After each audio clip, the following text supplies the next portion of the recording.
doing?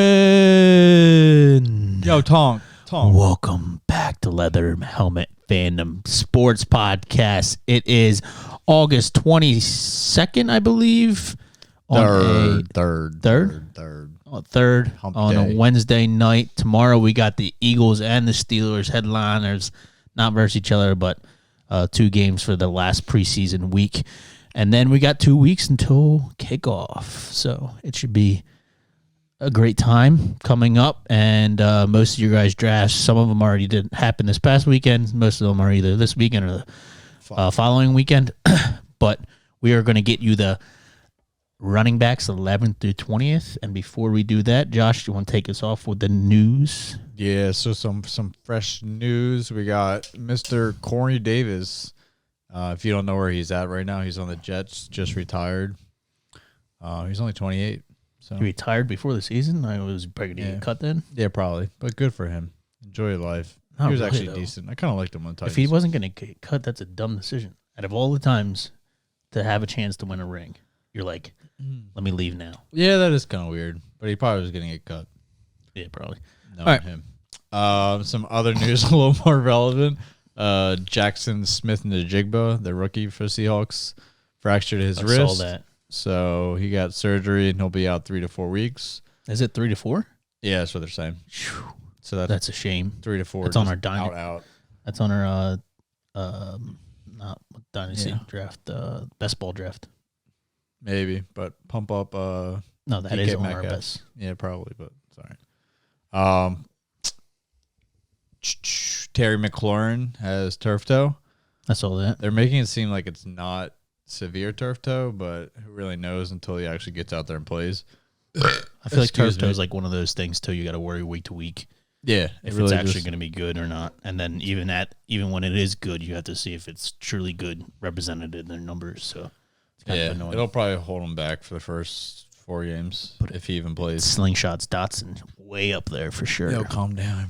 Yeah, but I do. And Sam Howell looked good this past weekend. I will give that him. It's preseason, but I do Still like good. Dotson a lot, especially now that McLaurin's going to be out, so fresh start for him.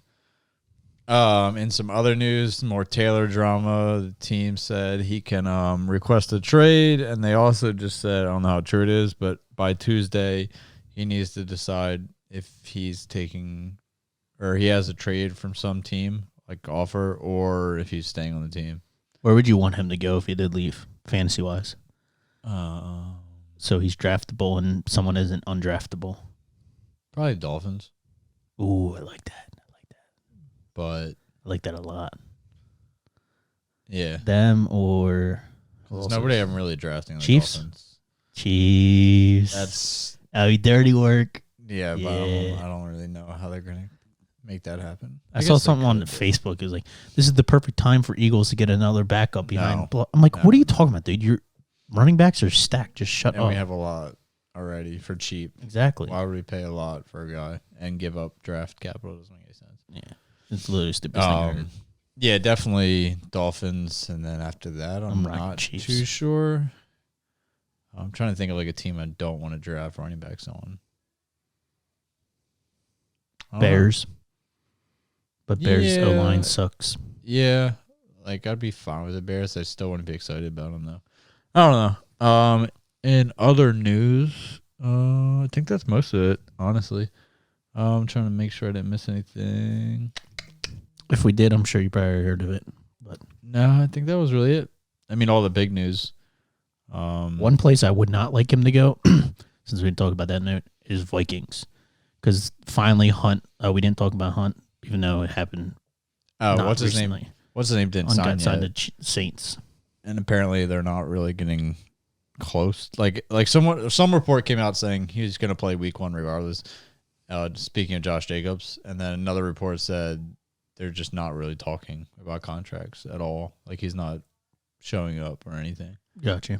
So it's more. I feel like he's just The unknown. show up. Jonathan Taylor Out and of Josh nowhere. Jacobs to me are the unknown, and I might not draft them at all, to be honest. Oh yeah, Taylor can kick rocks. But I feel like his situation is so much worse, even if he plays in the Colts. Hunt did sign to the Saints, right? I was right about that. Pretty sure. No, I don't think so. Yeah, dude. Let me pull this up. You can pull it up, but I'm like 99% sure. But yeah, the one place I wouldn't want Jonathan went to Taylor to the- go to is what's it called? He went to the Saints. He went Vikings. to the Vikings, and he went to Patriots, maybe. But Patriots on Elliott.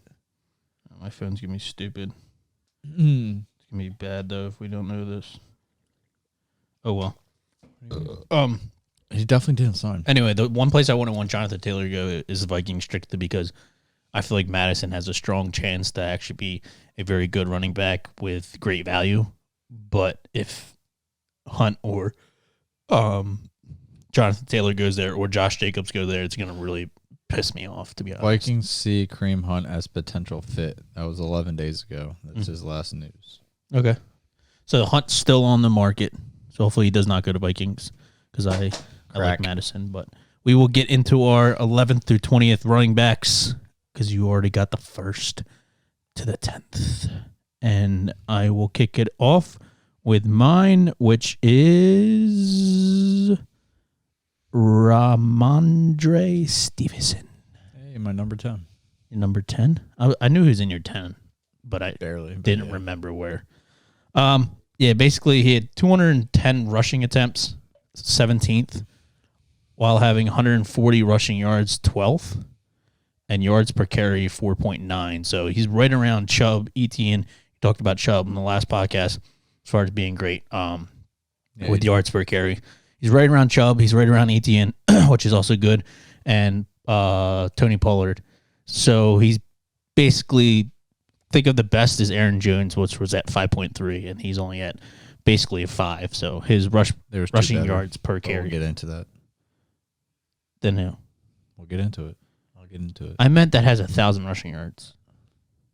We won't get into it. Yeah. Okay. Well, you're probably talking about James Cook, but you have to have 1,000 rushing yards and have this, and he had a 4.5 or 4.9. And the other people right around there are basically in the top 10. So although he didn't really get that many rush attempts, being the 17th, his usage and his efficiency with that, he did very well with. He only had 5 rushing touchdowns and 6 total touchdowns, so he only got 1 receiving touchdowns. And the bad part is that they're bringing Zeke over now, but I don't think it should really matter because he's going to take some of the goal line work away, but he had 5 TDs to take away from, if you think about it. Yeah, we talked about like he could get worse. So like I just can't see it happening being worse than 5. Even if it's worse than 5, I could see it going better for the 1 receiving touchdown. So as far as touchdowns go, I don't see him really taking a regression. If anything, he'd probably get more. But the bad part / good part is this division got a lot better as far as the rest of the teams, the Bills, Jets, and Dolphins, while the Jets basically got worse. You mean the Patriots? Patriots got worse. Yeah. So I think that helps him with the receiving game, which he was pretty good with as well. Yeah. His O-line should be better with Cole Strange, their left guard, on his second year. Last year was his rookie year, and they just added ex-Bengals right tackle Riley Reif. So hopefully that helps improve with the line in general, and they can run better and pass block better. So hopefully that does that. He should still get majority of the workload considering Zeke was not good with a 3.79 yards per carry last year and had pretty decent offensive line. Not amazing, but somewhat decent. Like top 5, I think. Was it? Yeah. I thought definitely top 10. I thought they had Tyron Smith out. Or was that 2 years ago? I don't know. But basically he did not have a good yards per carry last year. So I could see him still taking most of the rushing, and it really just comes down to Zeke taking the goal line work. I think that's all he's really going to take away from him.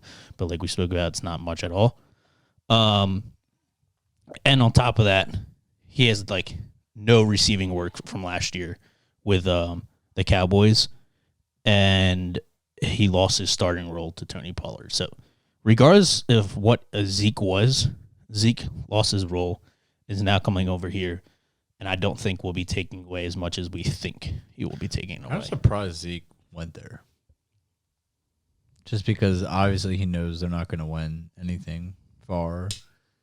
Like, it wasn't a huge contract. I don't know. I think he just wanted to get paid and get signed somewhere. Yeah, like I feel like he was just being lazy because honestly, he probably didn't get that much interest. Yeah.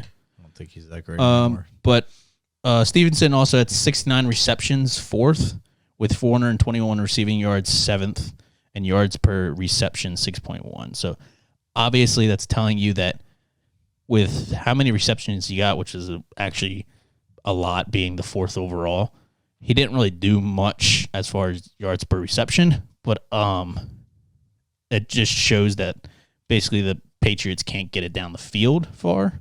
I think it's more they just don't have receivers.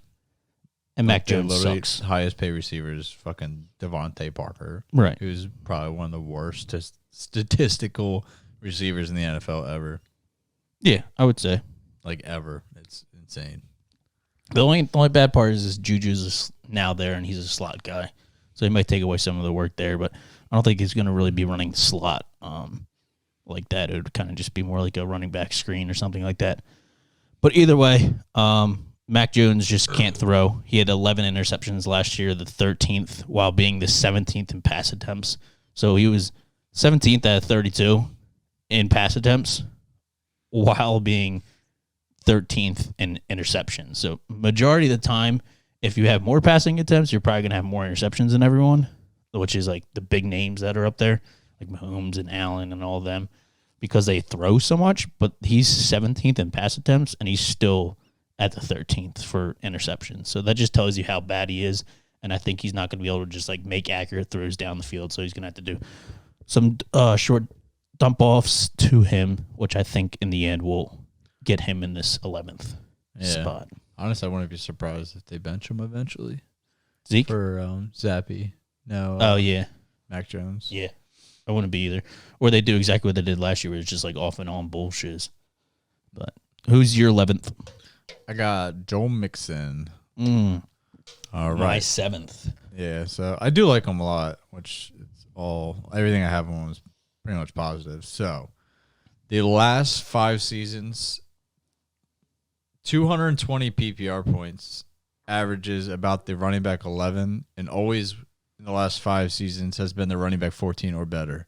So if you score 220 PPR points, you're guaranteed the running back 14 or better.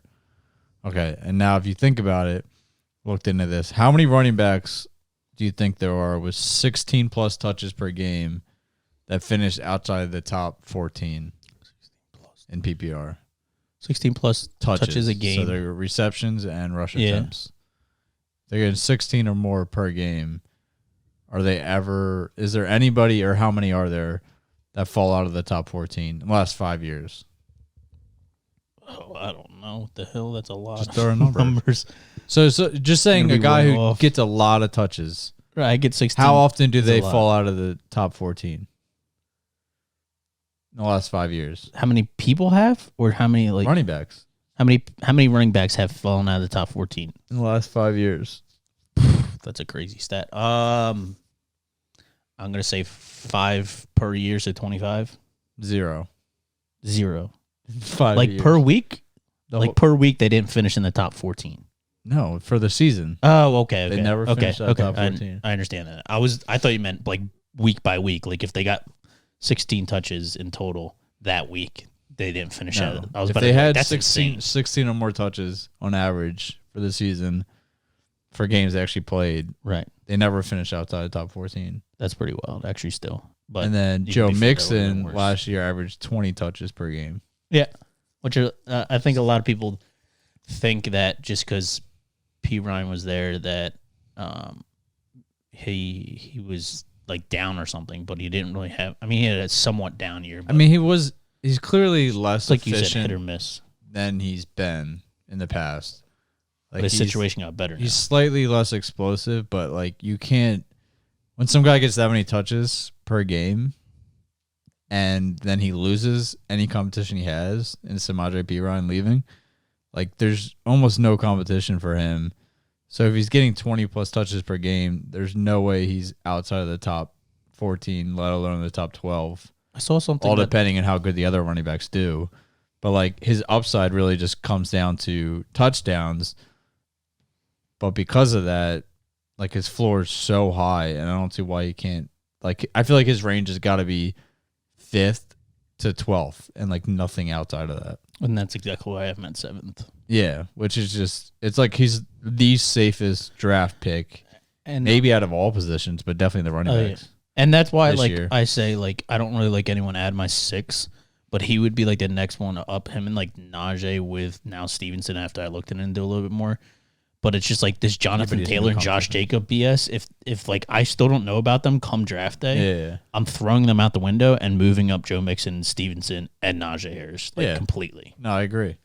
But that's why I have him at number 11. I love the number 11, too. It's a lucky number for me, so hopefully if I get him, he doesn't I heard some news ball about... sack me, because I'm pretty sure he ball sacked me 2 years ago. No.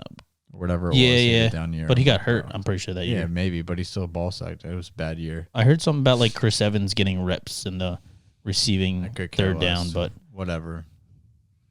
I don't know. We'll see if he does Ryan anything. also got reps. Like Exactly. It's you're talking about. He had P Ryan last year and he still finished what he did. So fucking dicks. nice, dude. But you got anything else on him? Oh, this smells like mango hot cheese dicks. No, that was it. All right, sounds good. I mean, we well, talked it's much not my about him laptop. That was a on good ass 1 drink, to too. 10th. Moving on to our 12th. 2 robbers. Najee Harris for me. Warren looks good in camp, is what you hear. Warren looks good in preseason, is what you hear. Did you see the 60-yard or 62-yard touchdown run that people talk about? Oh my gosh, Warren's gonna take away work, whatever. Literally, after all of that drama and all that stuff of like people saying Warren's gonna take over more of a role, and Najee's not gonna be like the work down or the 3-down workhorse. Their offensive coordinator, Matt Gannon, states that Harris is undoubtedly Pittsburgh's top running back and will have majority of the work. Did you say Gannon? Matt Canada. Mac what? Matt Canada. Oh. He sucks, but I anyway, thought you were like still offensive coordinator. mentioning like I thought he's related somehow to the Eagles' old offensive coordinator or defensive coordinator. No, Keep going. but anyway, so basically he's just saying like, hey, Harris is still going to be Harris, and Harris is going to do what we've had him been doing the previous 2 years. The dude played the thing I love about this man is he played 17 games while starting the season with a Lisfranc, which I don't really know what it is, but I'm pretty sure it's a really- very hindering thing that Yeah, just foot injury. it just really can Like a mess you up. separation of a tendon to a bone on the top of your foot or something. So he came into the season with that sprain, and then later on he got hip and oblique injuries, but still played the 17 games. So, like, at least you know if he's going to get hurt, he's going to be tough enough where he might still play through it, and you don't have to worry about, like, oh, is he going to sit or is he going to play? And on top of that, he finished in 14th overall last season while being hurt. So it's not like he, like, oh, well, I don't want to play him if he's going to be hurt, and then he's just not efficient for me. If you're getting him as your RB2, he's still going to be efficient enough as an RB2. If you're getting him as an RB1, you just hope that he doesn't get those injuries again. Yeah, but I feel like he was never perfectly gets drafted that high. What? I don't think he gets drafted in the top 12. No, I don't think so either. Which is why I think as long as you don't go heavy wide receivers, tight end, then he should be your RB2. But we shall see, or I guess you guys shall see where he goes. But to let Warren be a reason to drop him out of the top 12, which some people do, and that's like one of the big cases that someone can put on him, is like absolutely disrespectful to him and to me as a Steelers fan, because he literally came out like I projected season 1, and we're not talking about Bijan Robinson or however you say his first name. Like, he wasn't as hyped as Robinson was, and he finished, I think, 4th overall or 2nd overall, something like that, in the top 5. So he can do dirty work, that's for sure. What else did I got on here? He also played through a season with multiple injuries, like I stated earlier, with the obliques and hip, on a horrible offensive line and a lackluster offense, because they started off with Mitch Trubisky, which looked like doo-doo, and it took a while to just get him out the door. Thank God they did, because then Pickett came in, threw some picks, but then just progressively got better and better and better. And now they look like a team that is going to be scary come the NFL with their defense and offense. The only problem is I see these like I'm so high. I'm high on Deontay Johnson, but I'm extremely high on Pickens this year. So with that notion, I can't be extremely high on Harris then too, because it just doesn't make sense. Like the work's got to go somewhere, and it can be split all around, but then that just means everyone kind of just even playing doesn't really do like anything explosive as far as finishing top 10 or top 5 or top 15, whatever it is in their position. So with that being said, I think it's going to be tough with him getting a lot of the work like he did his rookie season. But I think it's going to be like you're going to get in between, which is what he's 14th and let's say 4th, if I can memory serves me well. I think he's going to be right in between that somewhere. So having him out of the top 12, I think is disrespectful. Having him in there or lower, I can see, but I can't see him really going anything lower than like 7th or 8th. And that's like pushing it. What's that? That's where I have him 7. Do you? Yeah, I can't. I think that's his ceiling, honestly, just because of all of the weapons that are around him. But this year, his offensive. What? No, it's funny. I just feel like you can say that, but you're just not. I mean, I'm fine with their believer. Weapons. That's why. It's just I don't know why you're worried about receivers when it's the running back. Because his rookie year, when he got 4th, he had 90 targets. Yeah, but I feel like there's no way it's going to be close to that. I feel like his targets are more a product of is the offense moving down the field and staying on the field. Which is what my next thing was. Not more so is he the sole target. But Juju was also out that entire year of his rookie season, which is the slot guy. So he actually played a lot. Plus, it was Pat Fryermuth's rookie year, so they didn't even know exactly what his true potential is. And he had Ben Roethlisberger, which did not have an arm whatsoever during that time, so he couldn't really sling it down the field accurately during that time. So that kind of also takes a role of why he got so many targets and got fed so much, because Ben literally, like the one time he literally got 19 targets in one game. That's insane. But anyway, this year their offensive line, it got way better. He's healthy, and the offense has a full offense together, full season together, with their defense being top 5 and to 6, in my opinion. Obviously, I'm biased a little bit because of Steelers, being a Steelers fan, but I still think they're very respectable defense. Doesn't mean I will see it.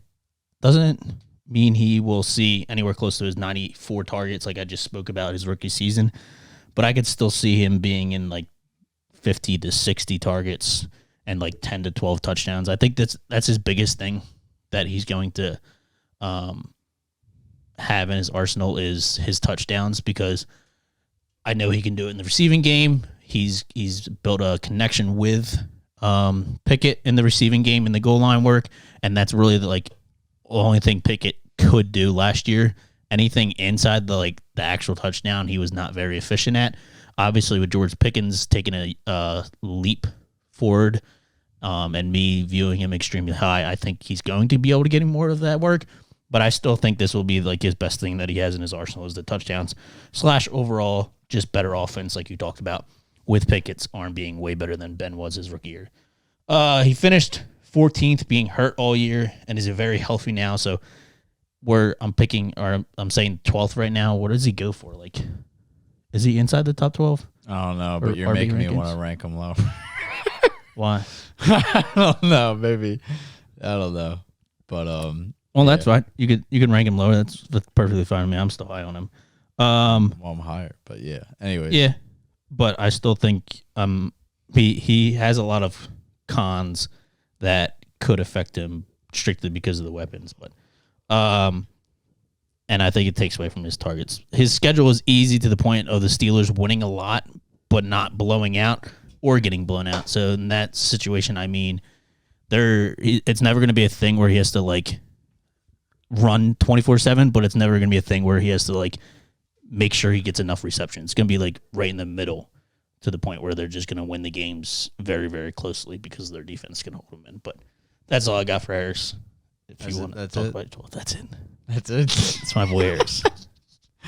Oh, man. I hope Pickens doesn't make the podcast. No, he wouldn't. But if he did, I'll just leave the room. All right. My number 12, second up. I got James Dalvin Cook, not to be confused by his brother, Dalvin James Cook. So you just made it confusing because you put Calvin in the middle, you idiot. Yeah, I did on purpose. I get it. But James Dalvin Cook. if you just said James Cook, of the Buffalo Bills. All right, that's so literally insane. Going into his sophomore year, a lot of people are like, I don't know how to feel about this guy because, like, if you look just straight up, like, look at his stats, you'd be like, doesn't look like much. Let's dive in a little deeper. Let's get the narrative. So the narrative this all season and preseason is that this is pretty much his backfield to lose. So they were saying he is the starter and he will get majority of the snaps compared to Damian Harris that a lot of people were worried about that they brought over from the Patriots. He was actually a decent rusher in his years at the Patriots. Wasn't the best pass catcher, but he was a good rusher and goal line guy. But the Bills have been searching for the threat and really like a weapon in the running back position, just somebody who could stand out as a player that the defense actually has to worry about. If you don't know, they tried targeting Naheem Hines. Got hurt. Who's the guy from the Cardinals? That Edmonds. was pretty good. Edmonds. Pretty much they were trying to look for really a pass-catching, explosive threat out of the backfield. But they didn't get any of that. No, they never got one. Singletary and wasn't really much. Murray. He's just too small of a player that wasn't able to push it through or break away. Now, James started off with like a really rough, I guess you would say, rookie year. So his first NFL play was a fumble. So that was rough. It definitely took the flight or like whatever, the momentum out of him. And it took out a lot of his opportunity the first half of the year. He almost got, I don't know, probably averaged like 15% of snaps. I think even less than that for his first 6-7 weeks. But towards the end of the year, he really came and showed his talent when they actually gave him opportunity. When they gave him any game with 10-plus carries, he never went under 50 yards. So he always had 50 yards when he had 10-plus carries. A good testament to the more carries he gets, he could still keep a really good yards per carry and actually get momentum from the multiple carries. His average yards per carry for the whole year was 5.7, which was tied for the first of all NFL running backs. If you're wondering who he tied with, it was probably someone you're not thinking about, but Bears running back. Montgomery? No. Bears back running up. back. He's the starter now. Ty something or No. T something? Why am I blanking so hard? Khalil Herbert. But yeah, he was tied for first. By a pretty good margin, too, from second place. Obviously, he didn't get as many rushes, so he's not counted in a lot of those stats. But the fact is, when he was on the field, he was getting 5.7 yards per carry. And when he was given those 10-plus carries, he was averaging 6.4 yards per carry. So he actually got better the more attempts he got and pretty much just got his feet under him and knew what he was looking for with his team and his line. I really think he has the breakout speed and vision that you kind of see a lot in Dalvin Cook, his brother, in his years at the Vikings. He's not the most explosive player, but when he gets a really good hole, he knows how to pick it and just blow away. He might not outrun everybody in the NFL, but if he gets enough separation, he could run one in for whatever, 50 yards. Probably not much more than that, but 50-yard touchdown. Going towards his passing game, I like a lot. Not that he got too much, but you could kind of see that they wanted to use him in that game, the passing game. He had games as high as 6 targets as a rookie, which is kind of unheard of. So they prefer him as the pass-catching back, especially because Damian Harris isn't one to threaten that role at all. So he's always going to get that role over him on top of most likely getting the role as just a starter. So it's like, is he going to be majority workhorse? I mean, that's what we're all hoping for. And if he does, then this is where I could see him. Let's just do some math. So, like, in his last 5 starts of the season, he averaged 3 targets per game and 9 rushes on just 40% of snaps. So let's say he gets 60% of snaps this upcoming year, and for the most part, it's his backfield. So if you just pretty much take the same trajectory of what he was getting with 40% and bump it up 50% more, which is what 60% of snaps would do, he would average 4.2 targets per game and 13 rushes per game.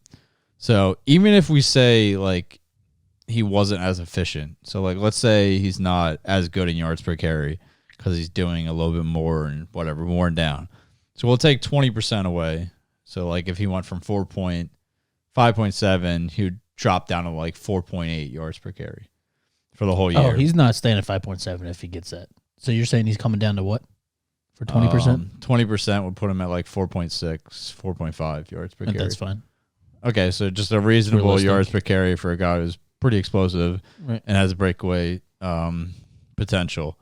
So with that efficiency and the expectations of what I think he'll get in targets and rushes, he'll get about 70 targets and 220 rushes. 220 rushes you think he's going to get? Well, he was averaging 30 rushes. He was averaging 9 rushes for 40% snaps. This is all dependent on if he plays all 17 games, obviously. Right. I'm talking about if he plays 17 games. But like So, last like- year, Singletary only got 170 attempts, Okay, but and James Cook got 91. So Yeah. you think he's going to get because he's all going of to be it on the then. field. He's all right, but they're going to run more when they have a better rusher. He got average 9 rushes when he was on the field 40% of the time. You hope they run more, but you have Josh Allen. Just saying, when he's on the field, they're running the ball 9 times, 40% of the time he's on it. Right. Now, because of the 60, if you just follow the same correlation, he should be at 13 rushes per game if he's on the field for 60%. So, yeah, 220 rushes over 17 games, 70 targets. Drop his efficiency down, and what does that give you? That gives you 1,020 rushing yards, 331 receiving yards, 48 receptions, and 9 touchdowns. How many receptions? 48 out of 71 targets. 9 touchdowns. Possible, yeah. That's 237 PPR points. For the last 5 years, that's running back 10 or higher. Yeah, I could see So- it. I think this all relies on if they're going to rush I more. mean, is this ranking close to his ceiling? Probably, because we're expecting 17 from a running back, which isn't super common. It's usually like 14 to 16. All right, but that's what you're doing. You're projecting him at a ceiling. Yeah, but honestly, I feel like the 9 touchdowns could be low for a guy that gets the starting role for an offense like this, only because he could have easily 2 to 3 games with 2 touchdowns. So, like, there's not a world where he doesn't get 13-plus touchdowns, which even pushes him even higher into the running back 1 category. Like, he could be a running back 7 or 6 on the end of the year. So, like, he obviously isn't going anywhere near this in ADP. No. So, and it's mostly because when people look at his stats just like straight up, they're like, oh, he hasn't done much. Like, why would I trust him? Right. But if you watch But the Bills if towards you the end of watch- the season, you yeah. can just tell. Like, if you watch how the Bills used him and how much talent he had in those games, if you give this guy enough opportunity, as you've seen in my stats, the more opportunity he gets, the more he's like, okay, I can do this. I mean, he's Dalvin Cook's brother. Yeah. Like, and if you want a hot start, like, he plays his brother week 1. Like, you think he ain't going to show up? Because it's going to be one brother's going to show up, maybe even both, but only one at most is pooping the bed. And Dalvin Cook might not even play, honestly. Let's say this. Where he's going, I love him. Being this high, No, he can do it easily. I think he can do it, but I'm not. All it comes down to is, does he I'm get not the starting believing it. role? What? All it comes down to is, does he get the starting Oh, role? he's in the starting role. I Then believe in his Then talent. he's top 15 easy. But like you talked about touchdowns, he had like only 3 touchdowns or something last season. I He still had- think he had like with 4 with touchdowns, them 3 bringing touchdowns. over Harris and Murray, and then all the like preseason, you could say whatever preseason. I still think they're going to get majority of the work, the goal line work, to one of them two, depending on who it is. I don't know. I think Murray will win it over because he's always been good at it. But like you said, his receiving game comes into play, so I think he will get involved in that. But my biggest thing on him, which is why I don't think he can go this high, but I love where he does get drafted at, is that I feel like Josh Allen's the dude that is like so effing cocky that literally he wants to either pass the ball or run himself. He's like, I'm taking this game in my hands. Yeah, I agree. Which is why he throws so many picks. He fumbles, Cooks and they never get far. Back. And I get if that. He's good and scores touchdown. He's going to use him more and more. Which is what I just said. As far as the receiving game going up, I can see it helping it. But as far as rushing game, all I don't see that is happen. Draft James Dalvin Cook. Yeah, at his spot for sure. Love him. You can do 10 spots. His ADP's 85. Holy tits in the mouth. Yeah. Yeah, now how you feel? I said it was good where he goes, but I didn't know it was that bad. That's bad. Yeah, because people are scared of him. They don't trust it. They're stupid. But they don't know how to see talent. What's his what are they ranking his RB rank at? Not his ADP, his overall. I can count it down, but I guarantee it's in the 20s. There's no reason to count down. It's right here. Where do you find it? Oh, that's bad. 31. 31. That is horrible. This bowl's behind David Montgomery, freaking Rashad White, Isaiah Pacheco. So chill out. All right, anyways, we got to roll it through. All right. Turtle pace. Moving on. Hey, once I get past 16, Once you get past the Steelers. All right, moving on to our 13th. Mine is Aaron Jones. Kind of high for old man Jones. Who's your 13th before I go on to Javonte Williams? Ooh, I got him a little bit back, but I do like him. Anyway, Aaron Jones, right around him, I'm between Gibbs and Etienne. Once then, you'll see me coming up shortly. But I have Aaron Jones for these main reasons. I have him over these other two. It's because he's on offense. He is the offense's best weapon, I believe, personally. Yeah. Regardless 100%. of Watson. I agree. Their O-line is great, while their overall team should be average, meaning same thing with the Steelers. I think they can never really get blown out, while also, I mean, they can, obviously, but I don't think they're going to get blown out, which means it's not going to be a lot of passing work, and I don't think they'll ever be in the lead by a shit ton, which means it's not a lot of, oh, well, let's stop using him and let's run the ball 24/7. So this is off topic. Wait. Off topic a little bit. Who is a better year, Jordan Love or Pickett? Or is it Pickett? Oh, yeah. Pickett. I don't know, dude. Wait, what do you mean? Statistic-wise? Yeah. Or like QBR? Like touchdown to interception ratio. I think that's a big one for QBs. Who are we talking about? I don't know enough about Love to know that, so that's tough. As far as QBR, definitely Pickett. I don't know. All right. QBR, I'm going Pickett. I like Love. Overall team better offensively, it's going to be Steelers, 1,000%. I don't know. I like Love. And Steelers will have more wins. And Steelers would win on a head-to-head. I don't know if they play them this year, but they will. Anyway, where are we at? Their offensive line is getting better, and their overall team is average, like I just spoke about. He's also a proven, unlike Etienne, where you just had who's the big dude, Tank Bigsby. You have him that might pull away, and then Gibbs. You have Montgomery that might pull away some of their work. So we don't know what they're going to do if they get their work pulled away from each other. Shit on AJ Dillon. But we know Aaron Jones can get it done with AJ Dillon being there. So I just feel more comfortable drafting him up here rather than him finishing here because he's proven it and I've seen it. And with AJ Dillon, he still remains in the top 10 running backs. So I can't see Gibbs or Etienne. Obviously, there's nothing to have to do with you, but I can't see Gibbs or Etienne finishing in the top 10 while I can still see Aaron Jones finishing in the top 10, depending on how the Green Bay's offense looks towards the end of the season and just overall. The bad part is his total TDs have dropped because he gets a little more receiving touchdowns, but a lot less rushing touchdowns because of Aaron Jones. So that's kind of like the part he dips on. He doesn't really dip on rush attempts or receptions. If anything, the receptions have gone up, while the rush attempts have kind of either plateaued at the same for the past 2 years or gotten a little bit better. But it's really the TDs that are going to take away from him, especially with not having Aaron Jones. Green Bay has been a more pass-heavy team, and Rodgers would throw more red zone TDs because of his accuracy. but I see them running a lot more / dumping off, which is good and bad for Aaron Jones, because if it's them dumping off, then I think he's more the receiving back versus Dillon.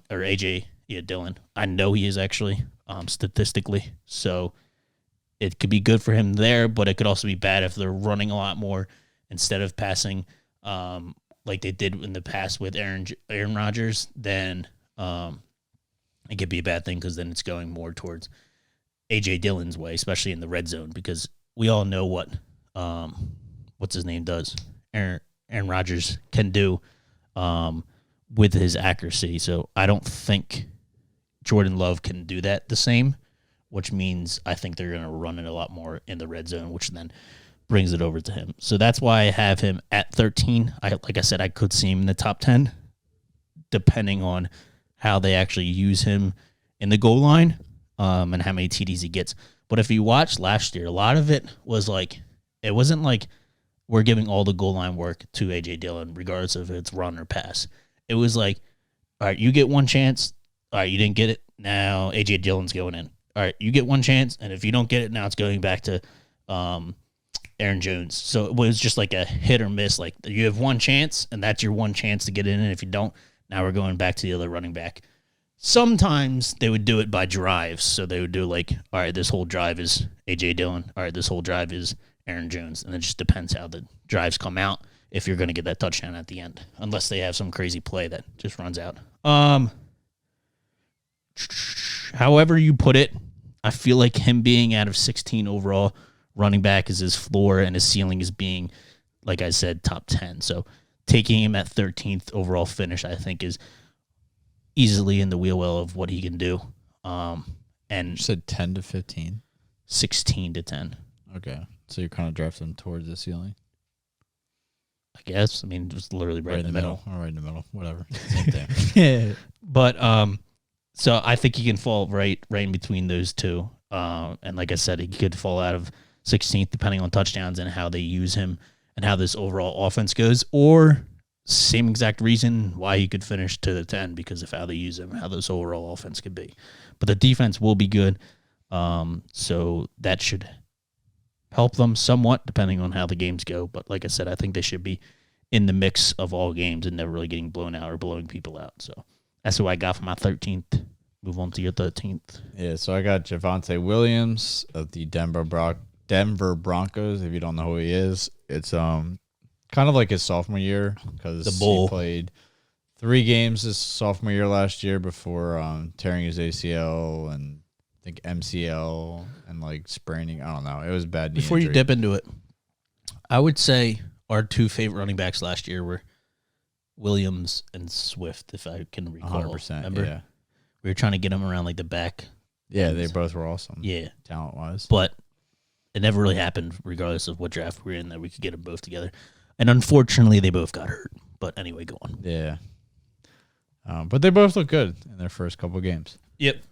So Javonte Williams, in games through his short 14, 16 games he's had so far, with 12-plus carries, he's averaged 64 rushing yards. So even a little bit higher than James Cook, who I had before.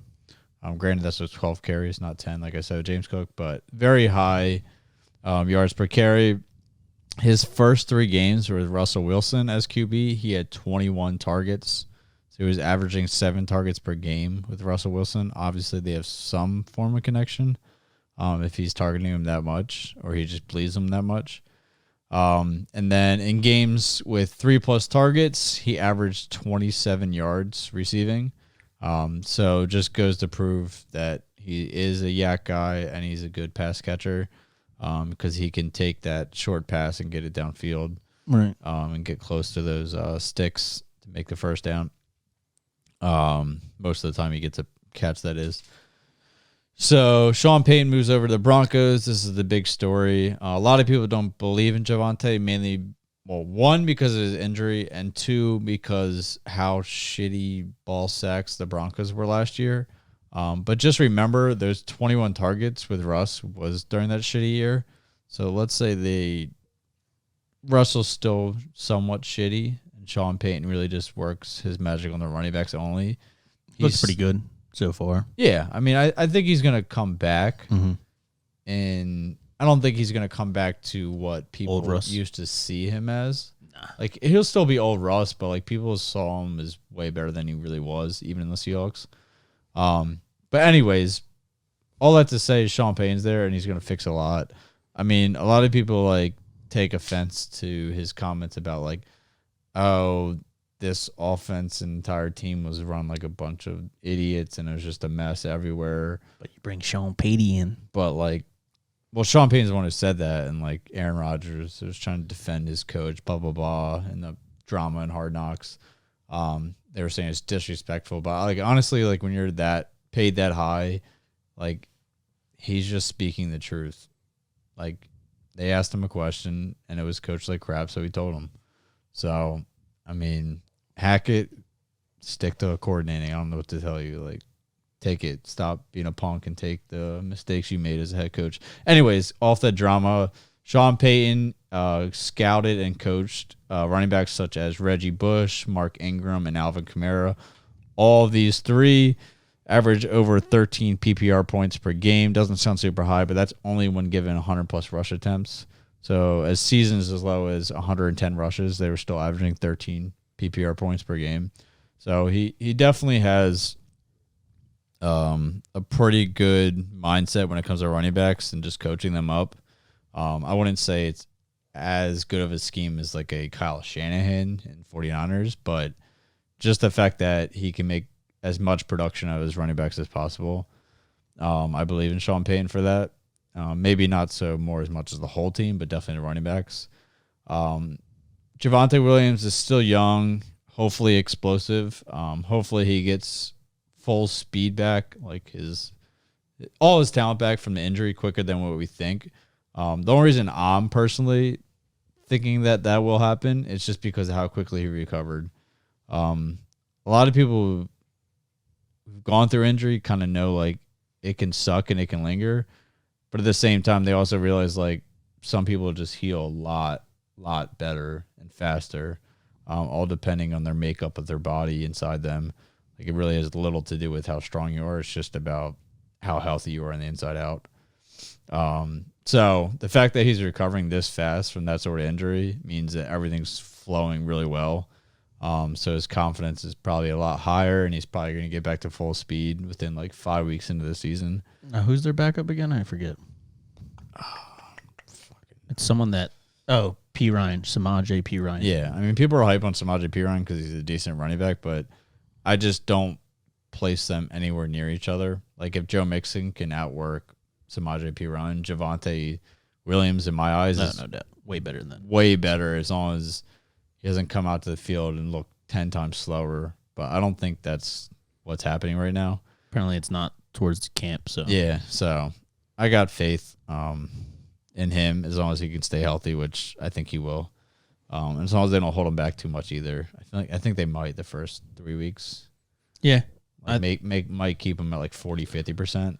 I think they might. I wouldn't say for the first 3 or 4 weeks. I would say for like the first game, maybe 2 games. But if he shows enough, then I think they're gonna automatically just get him in there. Especially if they win the first game or two, because they're gonna want to try to not win the division, but make playoffs because they have the potential to make playoffs. And they spend $1 billion. Yeah, Russ and Peyton. But yeah. So I mean, like his upside, like you just said, it could be capped by if he doesn't show up enough and get the like more 60 to almost 70% snaps. It just won't be enough opportunity for him to get up there. But talent wise, I believe in him. Teams are going to turn it around. So 13 and up. Damn, son. All right. Oh my God, is that going to smell? No. 14. I feel like I can smell it already. Nah. 14 is my next Jahmyr Gibbs. Dude, what the fuck? Do you have both my busts in your top 20? I believe so. Yeah, I do. You gotta listen more. Anyway, I feel like Gibbs.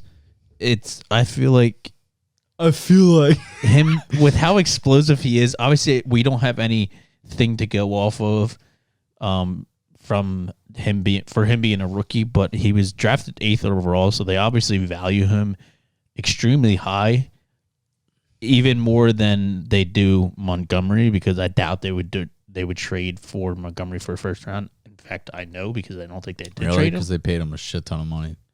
They could pay what you want, but drafting someone that high when you have the potential to draft a player that is that high of a caliber that isn't a running back is insane. You can usually wait on running backs. I mean, money and draft capital is still very important. I get it, but runs your cap space. I get it, but cap space can be worked around more than picking the first overall, not the first overall, but the first round. Anyway, they obviously value him pretty high.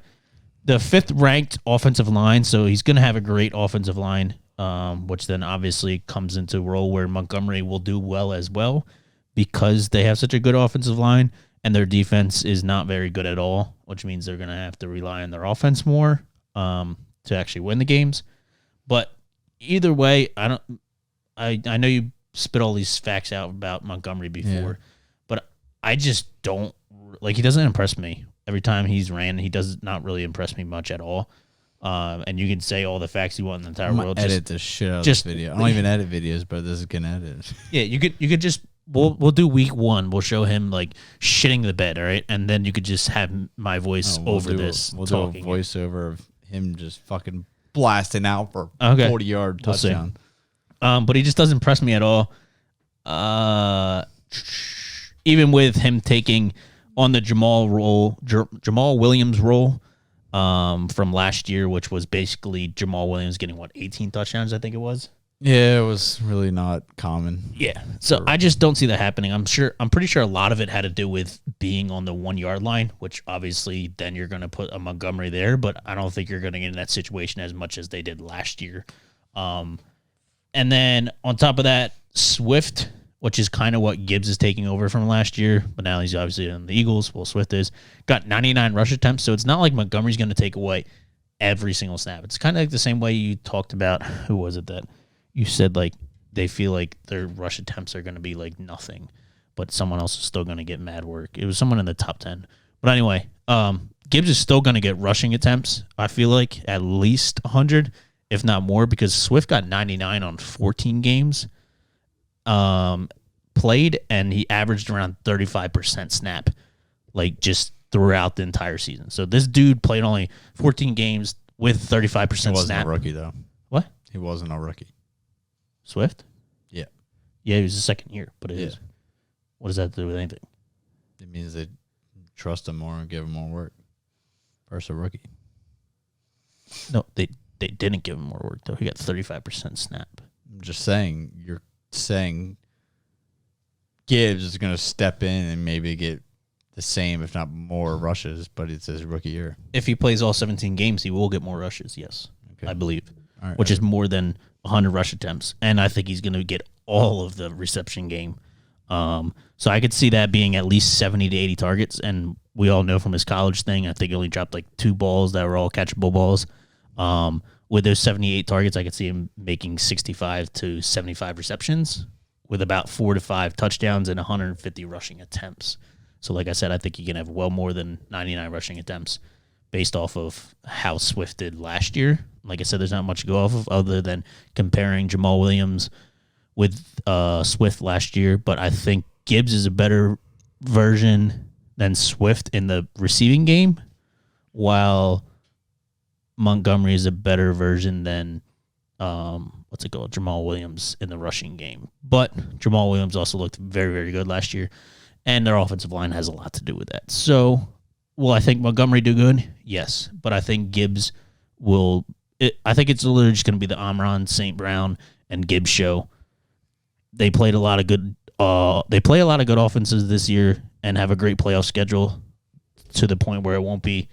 It could be shootouts or it could be playing from behind. So I think they have Vikings, and their last one is Cowboys. So Cowboys obviously have a good defense, and they could be playing from behind.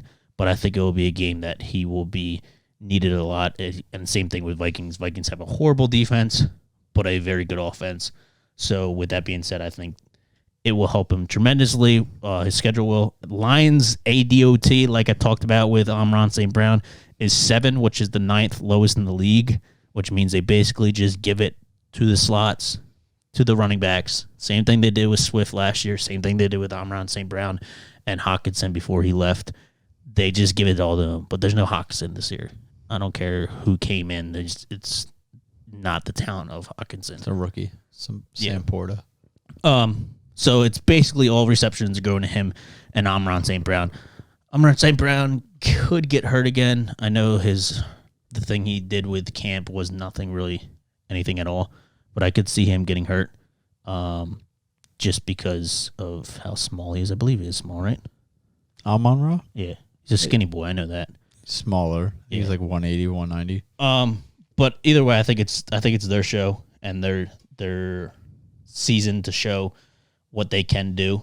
But I think the biggest thing to me is just drafting him at 8th overall, knowing that they like to pass it short, and him being one of the best receiving college running backs recently. So with that being all said, I think he's going to put up the numbers. But this could be one of the things that bite me in the ass. We'll see. But not because of Montgomery, but just strictly because of you keep drafting him. Draft that bust. I don't really like drafting rookie running backs other than the big dudes.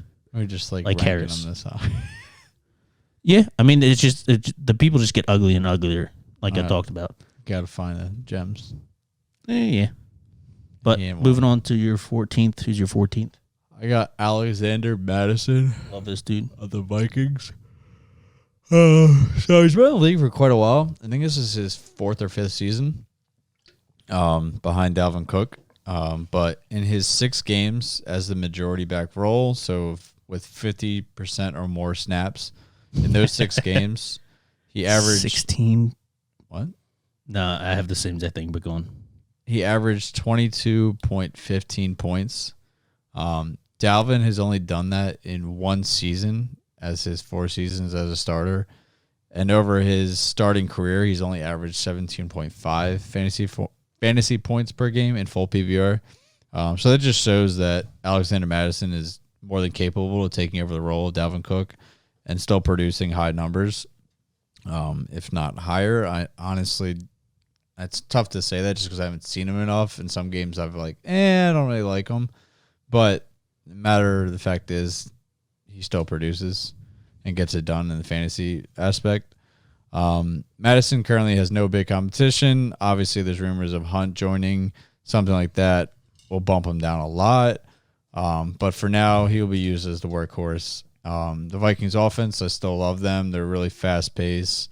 Their defense sucks balls. So a lot of scoring opportunities and a decent amount of targets for Madison coming because of that. But, yeah, number 14. Great ADP also. So love his ADP. Steal. He's 21th overall running back, and his ADP is 57th. I'm just throwing out bangers left and right. Take them all. Oh, I love Alexander. I'm drafting him over my 14th and 15th, but I don't think he's going to finish finish there. Anyway, moving on to my 15th. That was your 14th.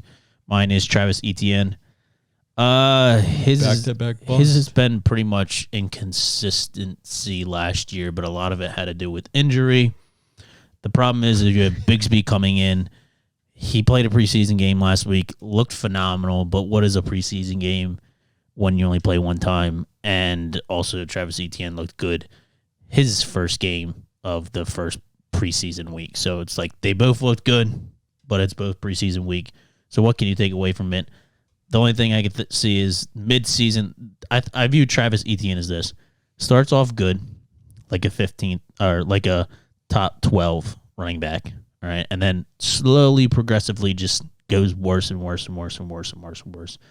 And then just kind of plateaus at the end. He won't peak all the way down where Bigsby takes over. I think just halfway through the season, Bigsby will take over majority of the work for the first and second downs. But I still think Etienne has proven enough that he can get the first and second downs while also getting the receiving work. While I don't think Bigsby at all will get any receiving work. What? He doesn't get shit receiving work. And that's the thing. He did not get it last year. The year before that, he was hurt. But we all know what he came out of college to be, which is a receiving running back. Yeah, so did Clyde Edwards-Helaire. And I think with them pulling in Bigsby as a first and second down thing, gets him some of the workload off, so then he does more of the receiving work line, which is why I think they drafted Bigsby, and how I put him in my rankings. Hopefully that they use him like that because they're taking Bigsby and they know he's just a first and second down workhorse. So that's what I'm going off of for me, hoping that's how they use him. Will it happen? Not sure, but I think Etienne has the possibility to do it.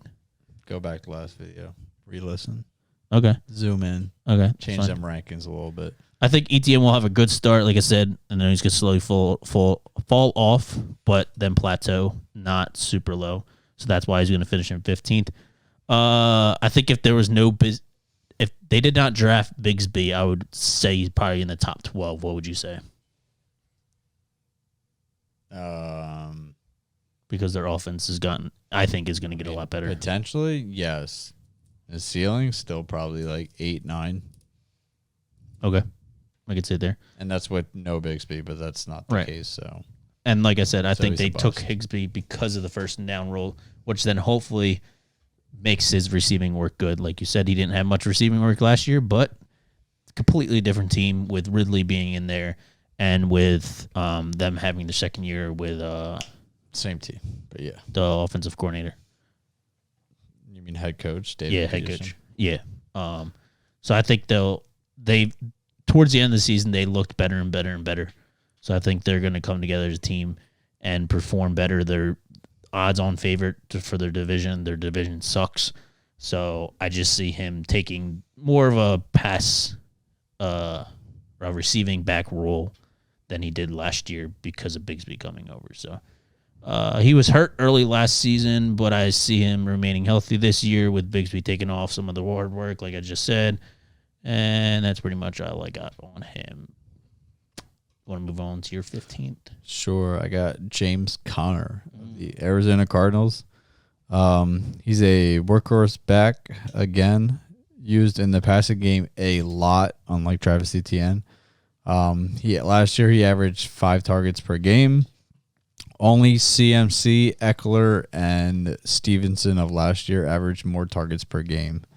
And all of them were still pretty close except Eckler, who's the only outlier.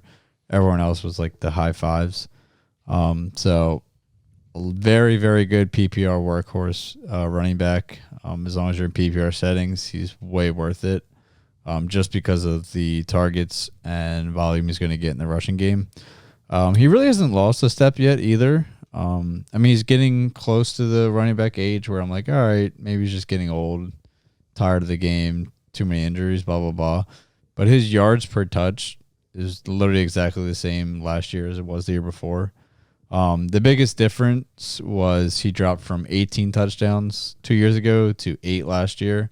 So I think, and that was with only 10 less touches. So like it wasn't like his workload changed either. The difference between the touchdown years. Yeah. I think it's more so just their offense really went downhill very quickly. I still think it's not going to be a great offense, which not really like exciting offense actually. But it's the fact that I think they're really supposed to be the worst of the year, like when total wise. But like sometimes and a lot of times in fantasy you get a lot of garbage time, so I think he's going to be a product of that.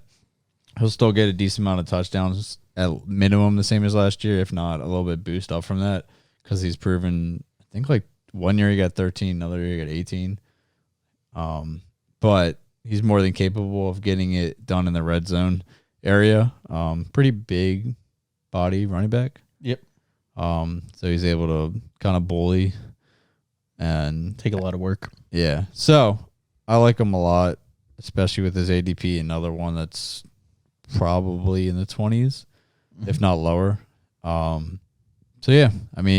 Workhorse guy, PPR type guy. Can't really go wrong with him unless you just hate the Cardinals, but just don't watch them. Just watch your fantasy points go up.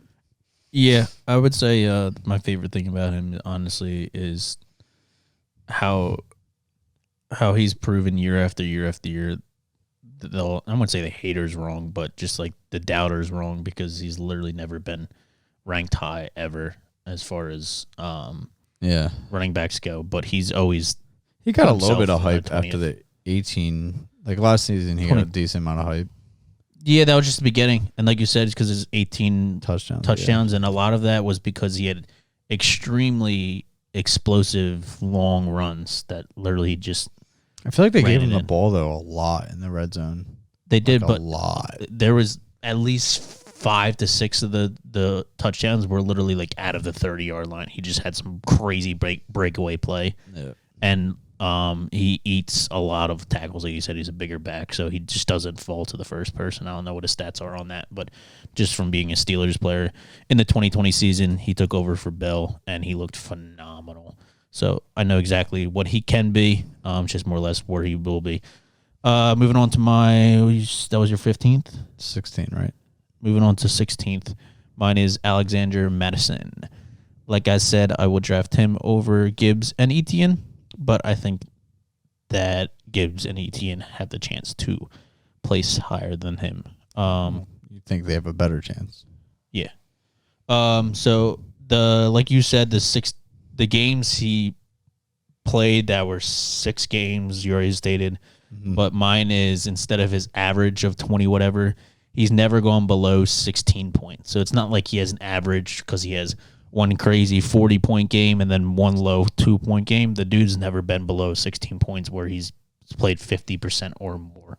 Yeah. So regardless, getting him at the 21th overall running back, which he's probably not going to fall there in most drafts. He's probably going to go up unless someone picks up a running back to bring over to the Vikings, but he's most likely will remain the workhorse there. I see him easily being probably one of the best RB2s because that's probably where you're going to get him. Who do you think has a higher upside? Because these are two guys that are I think Madison could get top 10. You let me finish. I'm just staying going. Alexander Madison or James Cook? And I don't think James Cook can get top 10.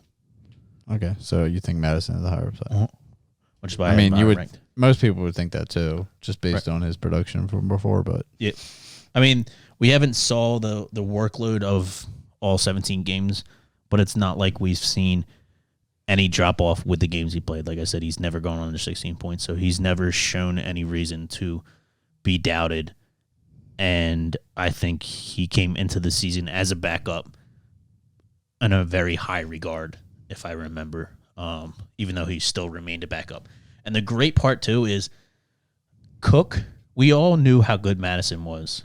He came into the games when Cook didn't play, and he showed how good he was. But Vikings still continued to just give him the workload, which kind of tells me that they're not going to pick up any running back, and they're just going to stick with Madison and ride out with him because of how good he's been and what they've done in the past with Cook, even with Cook getting injuries and coming back from them. So that's why I think he's going to be able to go into the top 10 just because how much workload he's going to get, how well he's done, but he still has to obviously show it on a 17-game basis. The bad part is Vikings pass 65% of the time, which is the 5th highest in the NFL, which could hurt him, but if they use it in the passing game, then it could obviously help him / hurt him. Either way, I think it's more of a con than a pro. I like it as a pro. Fast pace. Yeah, but like you said, their defense is trash. So I think they will basically rely on their offense, and the only people that I can really say will give them any kind of chain movement is Jefferson and him, and then their new wide receiver. Yeah. So I just see him playing the third down workhorse and literally taking over. So can I see him going would I see him going to the 12th? Sure. Can I see him doing top 10 even? Yeah, but I need to see it to believe it, and I am not going to go off of that based off of 6 games. They also have a middle of the pack offensive line, and Cook, when he played a whole season or close to it, has never finished out of the top 11th, and he finished 16th when playing only 13 games. So I'm taking him at 16th, which is Cook's worst season when he was the starter, and he only played 13 games. So if Madison plays all 17 games or 16 games, then he should easily finish higher than the 16th if he takes on the same role and not production but efficiency that Cook did. Then he should easily go above 16. So I guess I'm taking him at his floor, which is why I said he has extremely high upside and a safe high floor. But like I said, I don't want to go off of 6 games as being a thing, and I don't think a lot of it is going. I don't think a lot of his points are going to come from receptions and receiving yards more than his running game will come. Most of his points will come from the running game, but you never know. It could flip to that side. But I could, like I said, finish. I could put him above Gibbs and Etienne, which are both your bust. But I'm going to leave him here until he proves me otherwise. And him proving me that he performs better is not me having a bad guess, because I know he can do that. But I'm not going to do it until he shows me. So you sound really dumb right now. Nah, as going. I'm not going to rank him higher because he hasn't proved it to me already. So I'm not going to make my. They're all projections, bro. And a lot of it comes to the receiving Travis game. Etienne Yep. and better receiver. Jahmyr Gibbs have a better chance of ending higher. Yep, because of the receiving game. So stop making excuses. I'm not making excuses. You are. No, this is my rank. 14th. All right, so leave him how it is 15th, if you want. 16th. But I'm still going to talk about his upside, which is top 10, I think. That's fine. Which I would say with anyone we named other than my Stevenson pick, which was already in your top 10, I think he is easily has the best upside of 11th through or 20th, regardless of who you just picked and said. Would you agree? Yeah, unless you're bringing ADP, yeah. But other than that, yeah, Alexander Madison. Like overall, at the end of the year, I think you can finish the highest out of all these. Yeah, people. definitely. Okay. All right, let's move on to yours. All right, so 16, I have David Montgomery of the Detroit Lions. So we're just going to say insert, watch highlight film, edit, crop this out, put in his run because he's How many things have I proved you wrong, man? Dude, that's fine. Prove whatever you want. Countless. He has good vision. He runs hard. I compare him to like a Dameon Pierce, who has somewhat still of a catch passing ability. I spoke to him last video if you want to check it out, of why Jahmyr Gibbs is a bust because he's drafted, I don't know, 3-4 rounds higher than David Montgomery. ADP wise, he's a bust, yes. When Montgomery is going to outperform him over the whole year, and he's going to get about 60% of the snaps. He has a new strong O-line to work with versus the shitty Bears, and he is an aggressive play caller in the offense. So I expect a lot of TDs as high as 15 plus, because I really believe in David Montgomery as a talent. So just watch and see. Like I said, just call my shot. Yeah. So you're saying Gibbs is a bust because of his ADP, basically, which I agree with. Well, that's what a bust would be. You're drafting him and wasting a pick. Right. Which is why I wouldn't draft him, but I still think he can finish there. But anyway, if you came down to the draft and you made it, all of your rankings were gone besides, and you came to David Montgomery at 16, you're telling me you're drafting David Montgomery? What? Your rankings, all 15 that you just named before, are gone, and you want a running back, and you're coming your next pick. Is he my first running back? Or you're taking Montgomery? Is he my first running back? Well, that's not going to happen because James Cook and them aren't going to be off the board. I'm just saying, if they were. In some world where everybody is this on my side. Yes. You're taking Montgomery over Sanders, Aaron Jones, Akers, and Breece Hall. Yeah. If ADP doesn't, only if ADP doesn't matter. Because otherwise I would wait. Like, it doesn't make sense. Right, like you can wait on him and get him later. I get it. But I'm saying if, like, you know that he's if not going to come ADP back follows my rankings, then yeah, I'm taking Montgomery. Okay. That's wild. It's not wild. Yeah, that's a big one. I think that's a bust at that rank, to be honest, for Montgomery. But we'll see. That's the dumbest thing I've ever heard. Right, Montgomery. You can't say a rank is a bust. A bust has all to do with draft capital. I can draft No, it's a him bust late. for you. If you think he's going to finish at Yes, but 16th, I'm not drafting him there because I understand. that's not what I understand that. I'm So- just saying it's a bust for your ranking. If he finishes at I get what you're 32, saying. It's not a bust. It's not a bust. It's a Bad projection.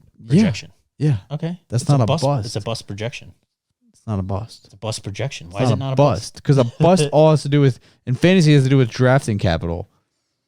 If you It has can to do with that, draft yeah, but Montgomery at 30 freaking running Well, back we're- off the We're board, speaking rankings right now. even if you draft him a little high because you like him projection wise, like I like him at 16. Am I drafting him at 16? Hell no. Right, I get it, but I'm saying we're talking. So I'm rankings drafting right at 25. Yeah, but you're talking bust. It's not a bust. now. Look up It's a the bust rank. definition. It's a bust rank. It's not a bust. There's no bust rank. There's no bust rank. You can't Google bust rank. You'll be like, what's bust rank? Did you mean And if you're bust? fantasy bust, what does that mean? There's no definition that comes up. Yes, there is. No, it's what each person puts into their bust thing. You It's can just- bust. You could bust by it's a- whatever you want. It's a bad projection. That's all it is. It's not a bust. What's the difference between a bad projection and a bust projection? Please tell me. A bust has to do with value. What is the difference between a bad projection? Uh-huh.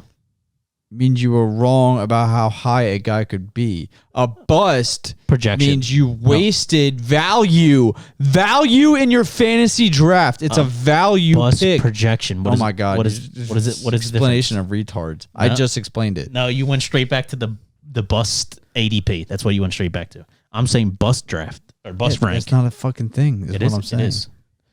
Anyway, we're talking about that's going to be a bad pick or ranking, should I say? now we're back to bad. No, because I want to put on planes with your wording. It's just you wanna wording. That's all it appreciate is. Our semantics. Bust is still bad. Semantics. It does not mean good. It means bad. Semantics. But anyway, moving on to our 17th. You already did your 16th? Yeah, that was him. All right. Moving on to my 17th is James Conner. You spoke a lot about him. Yeah, you don't need to But say anything. there's else. there's not really much to say other than I know him from being Steelers running back, and I know his upside, what he can I be. know his diary. Yeah. Actually, I have his book, so that's the only person. I read 75% of it and then stopped. 75%. He left the team, and I just said, I'm not sucked that watching much. anymore. No, it was actually really good. It was about his cancer journey. But anyway, yeah, I know what he can do. Your cancer only matters when you're on the Steelers. Yeah, exactly. But I know what he can do. Love his story. If you want to go read his book. That's why I took. What's it called? That's why I took it. Do you remember the title? Oh shit! Like I said, I haven't read it since 2020. Oh my god! What is the title? I think it's Strength or Connor. I don't Wow, what a great I time. don't know. I'll put it on the screen, but I probably won't. Josh would if he edits it and remembers or Maybe. cares. But anyway, I got him my 17th. I think it really just comes down to workload. It's the same reason why you have Marquise Brown so high, and I still don't really like him there. It just comes down to the workload, and he could do receiving / running. So him being the workhorse there as well, it's just he's gonna be in the top 20 in my eyes, 100%. no doubt. Where he falls will come down to Cardinals offense and Cardinals overall season. And the best part is about him, he will not be a trade candidate come towards the end of the season going somewhere else because Why he's not? just not. Why? He's used up too much. Sorry to tell you, James Conner. Oh, I know you had a great story. You had a great Don't read season, his cancer great book career. and, he's done. Great season, great career, but this is your ending point is with the Cardinals. Hate to say it. But yeah, that's the cold truth.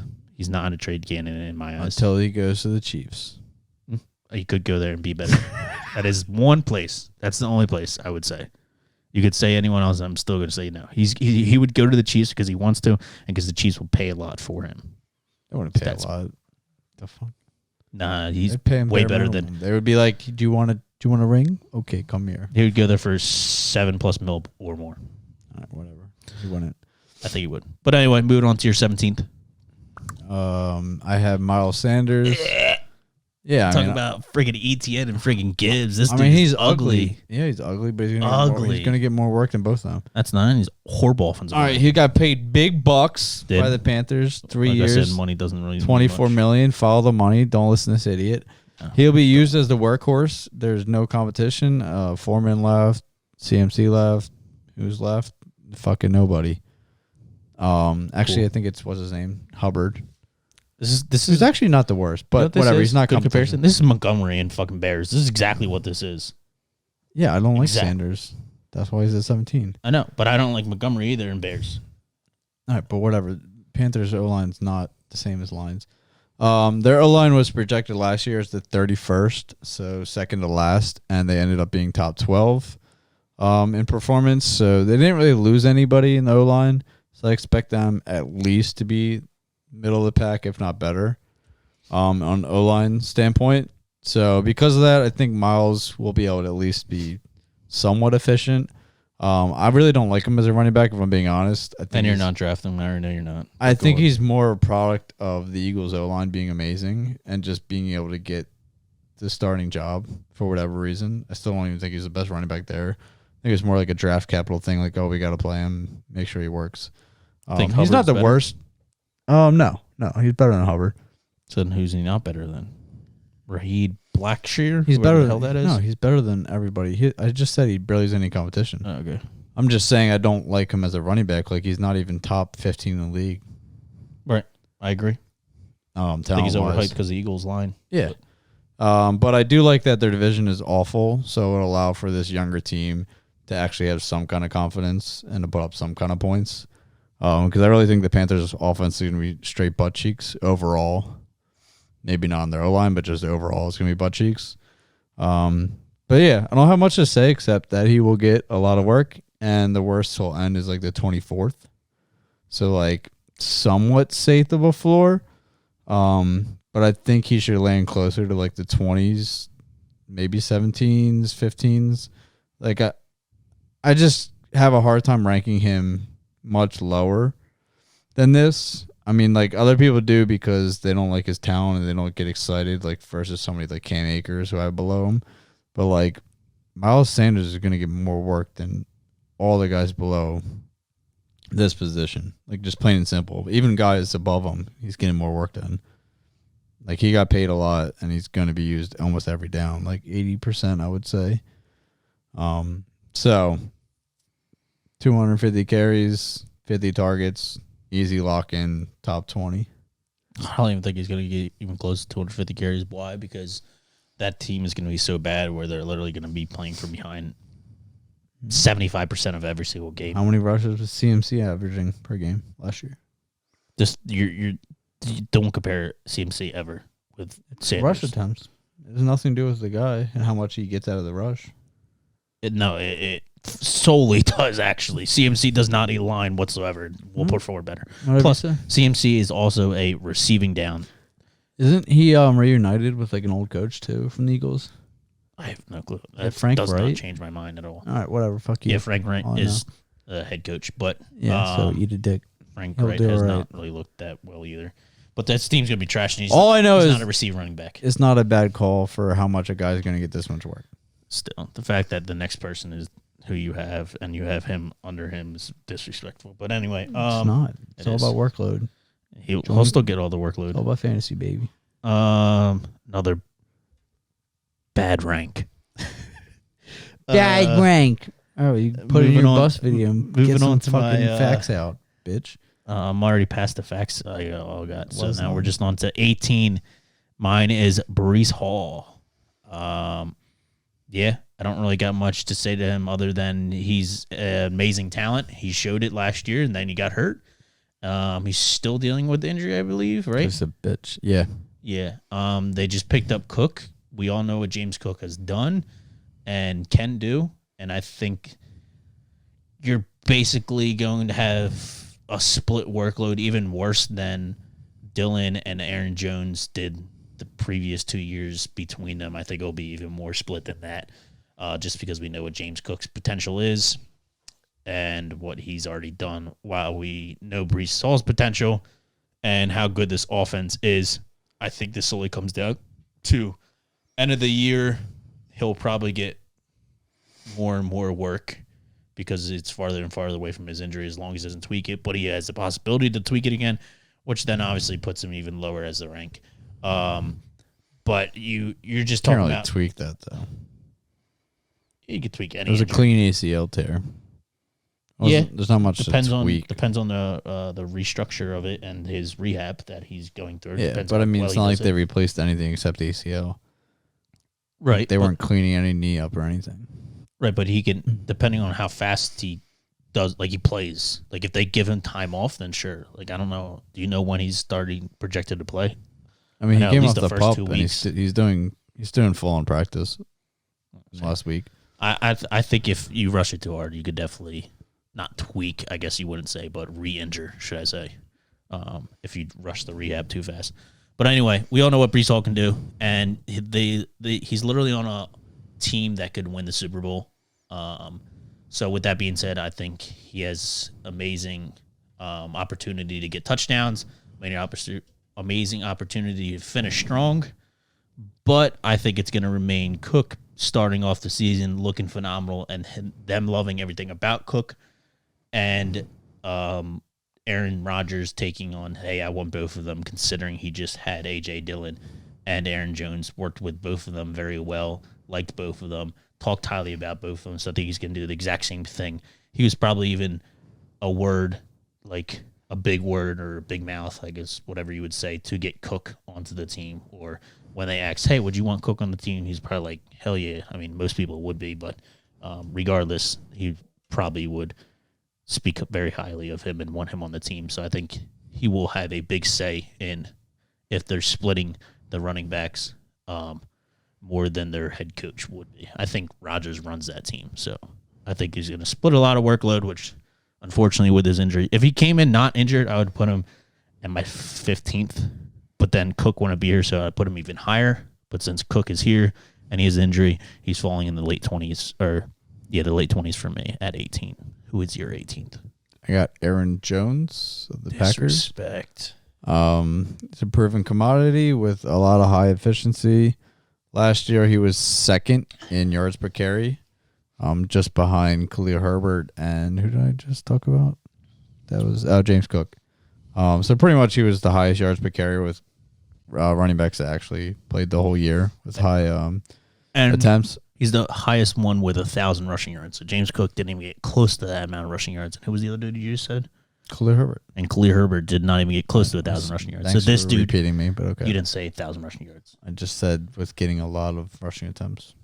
You said he was one of the three. No. Saying that. I said he was the second, but he was the only one that actually got a lot of rush attempts. Yep. So go on. He's the best. So he will remain the lead back in Green Bay. That's pretty, for the most part, obvious. Although A.J. Dillon is a pretty good talent, I just don't think he's talented enough, especially in the receiving game, to outperform Aaron Jones. It would literally take like a catastrophic injury for Aaron Jones to lose his starting role. Not that his starting role is much more than A.J. Dillon's. It's more like a 55%, 45% split. I will say he may gain a slight target bump with Love as QB, especially just the scenario with less proven wide receivers and a younger quarterback. I think I just see more dump offs and more trusting in the guy who's like the most proven veteran on the whole team. So I do like him a lot. I just think he's capped with his upside because I'm not a huge believer in the Packers offense, especially in their division, being a pretty hard-nosed defensive division. And then on top of that, I think he's just getting older. He's hit his climax already. So I think it's only going to go downhill from here. But yeah, I mean, I don't mind him. I think he's just drafted too high, so I don't get too excited about him. Like he's probably drafted before the 18th running back off the board. No, maybe bro. No? Try again. He's in the 20s. Oh, that's surprising to me. Yeah. I guess people are feeling the same way about me, like he feels old or whatever, which he does. Wait, but I might be wrong. No, you're right. Yeah, 16th. Yeah, so a little bit higher than what I have him, but honestly, he could end at 16th, maybe even 14th. But I like him. I just wouldn't take him as anything but my running back 2. Yeah, I love him at running back 2. Definitely not running back 1. I agree with you there. I think you having the reasoning of you're not a high believer in Green Bay Packers is very valid. But I think the biggest thing you're doubting is what what's it called? How much uptake he will get because Aaron Rodgers isn't there, and now Love is taking over. Like, I think he's literally going to be. I mean, we both said it, but literally the soul that makes this team move and win any kind of game is going to be because of this dude.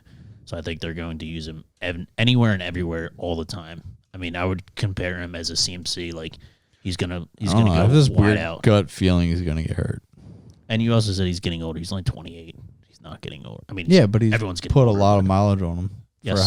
for his size. Yes, but he's done wonders with those mileage and everything else. So, I don't like predicting injuries, but I'm saying injury. it's actually weird. He started off his season 12 games, 16 games. Then it was 14 games, 15 games, 17 games. So he's only gotten better and better and better Yeah, as far as playing. more not being reason injured. why he might get injured eventually. Maybe. But I still think it's disrespectful at 18. But we shall see. What do you have him at? 13, 12? 13, I believe. Definitely not much of a 12. difference. 13. Sometimes the 18th to the 13th is like fucking 30 points. Oh, yeah. I agree with you there. But I think he's proven more than anyone you just said. And his situation hasn't gotten horribly. Like, his overall offense is not going to be as good, which means less touchdowns. But his touchdowns wasn't his niche when A.J. Dillon came over and took all his rushing touchdowns. His niche is his workload that he gets, and he's still going to continue to get that workload. So, anyway, moving on to 19th overall, right? You already said your 18th? Yeah. My 19th is Kenneth Walker. Oh, I feel like I'd hear him. who's your 19th? Cam Akers. Oh, that's another ugly ass pick. Wasn't Bitch, both you our just bust? picked Kenneth. Wasn't both our busts last year Cam Akers? Yeah, because he was coming fresh off Achilles injuries. Okay. He's 2 years removed now.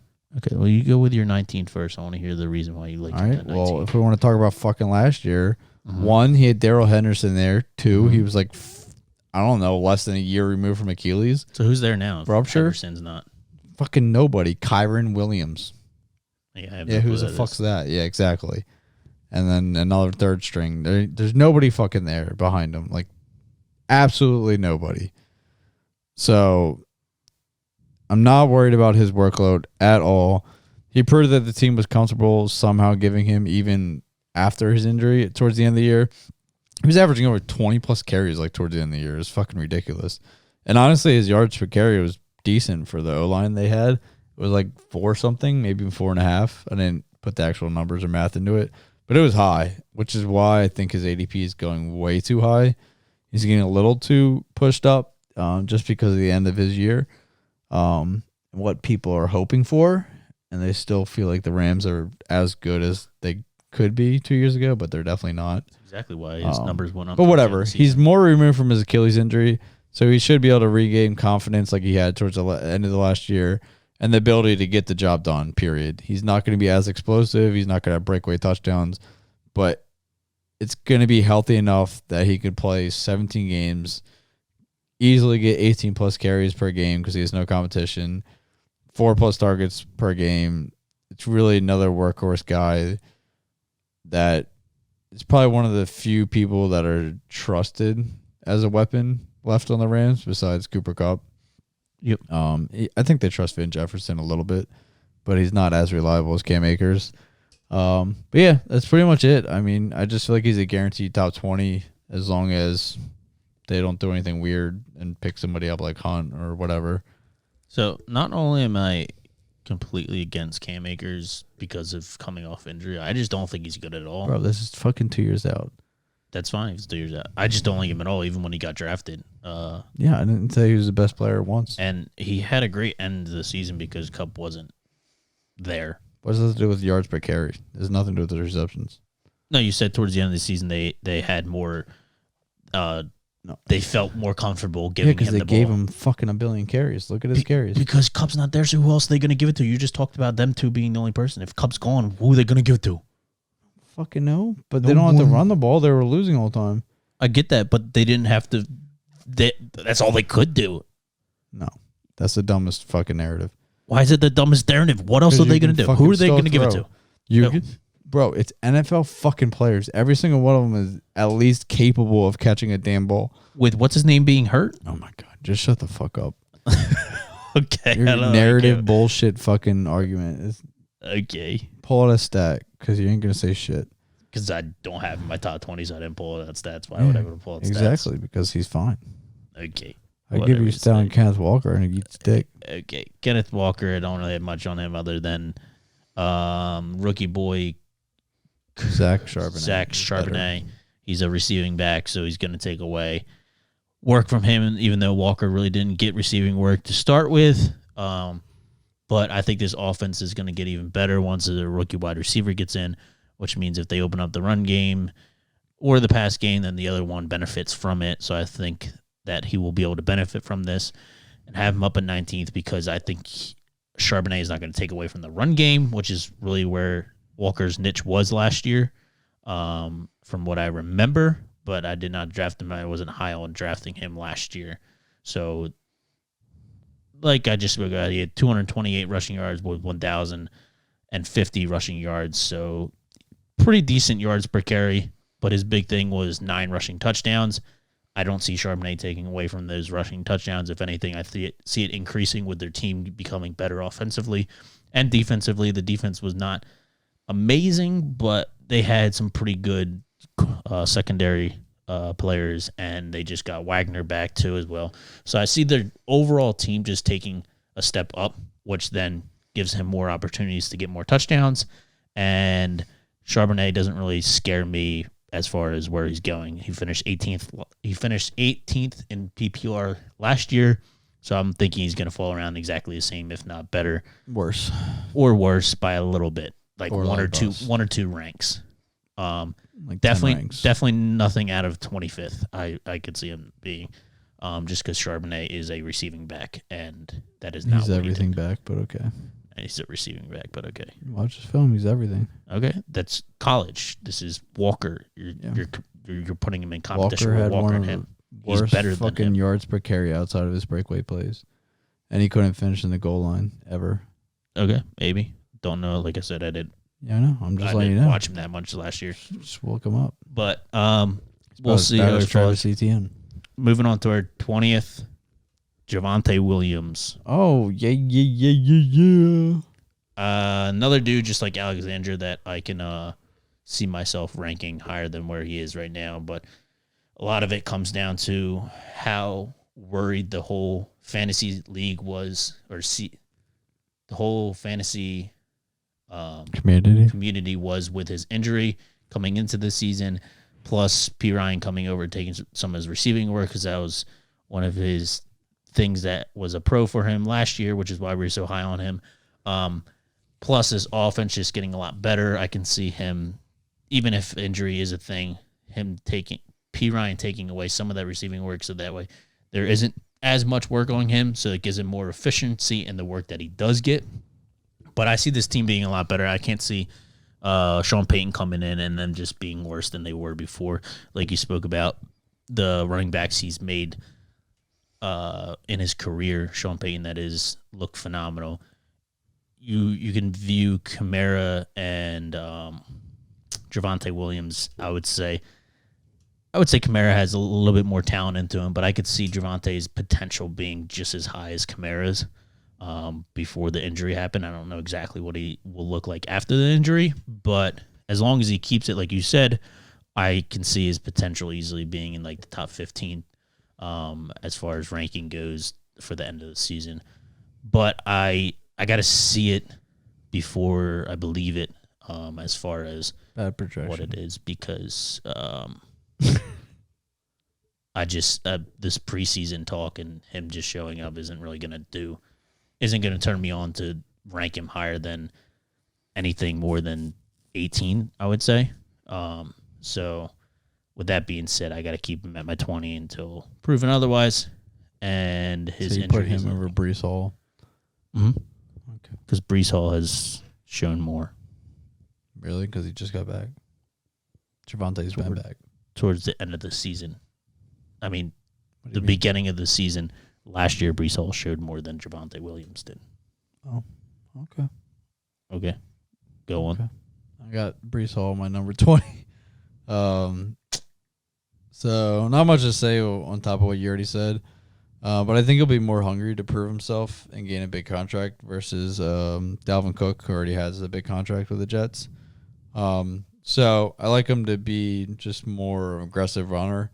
As long as he gets back to his full strength, I think he'll take the lead role. Dalvin Cook will just be a really good complement. His upside's just really limited with Dalvin there. So he's intriguing because he's a really good player. But especially if his draft keeps falling, because it seems like people are like forgetting about him with Dalvin signing there, and his injury holding him back from doing anything really or showing any flashes in pre-camp and preseason. So, like I said, his upside's definitely limited. Like he can't end in the top 12. It's impossible with Dalvin there unless he gets hurt. Dalvin, but just because he's capped doesn't mean he's not going to have really good games. Doesn't mean he has the potential to be pretty consistent back on an offense that should be relatively good. Like you said, maybe even Super Bowl contenders. So I like him. I just can't put him as high as I was going to before all this crap with Dalvin came out. Like I would have took him maybe even top 12 before all that. So real fast, you just went basically smart remarks saying that Williams apparently has proven more. Literally, he played one game healthy last year and had 18 points with 43 rushing yards and 65 receiving yards. You're talking about the year when the Denver Broncos looked like the biggest butt cheeks fucking... They had the lowest points per game. Worst offense in the league. He played one game. What do you want me to go off of one game for? The following year. I already gave you stats. The final year, do you want to go back and listen to my stats? The final year, they did not have their quarterback. Do you want me to replay stats? You can put stats on 2 years ago when they have a different quarterback. I'm just going off his stats. It's completely different. Do you not understand that? No, I don't, because it has to do with his talent. You don't understand that? So why does Aaron Jones drop into your 19th? If Aaron Rodgers was there, where would he go? What? Aaron Jones. Where would your Aaron Jones go if Aaron Rodgers was there? 16. Okay, so you're putting him up almost 5 placings. Why? Because of a quarterback. 3. Oh, my gosh. 3 places. So what do you not understand? 3 places. Okay, 3. and you're just doing that because you want to be a smartass. I'm just No, saying. you want to be a fucking smartass. Don't fucking try no bullshit. You want to be a smartass. So I don't get how you don't understand a quarterback doesn't change a team. What are you talking about? I'm not saying he doesn't change it. I'm saying the coaches change more than the quarterback does. Right, and they didn't have Sean Payton either 2 years ago. What the fuck are you talking about?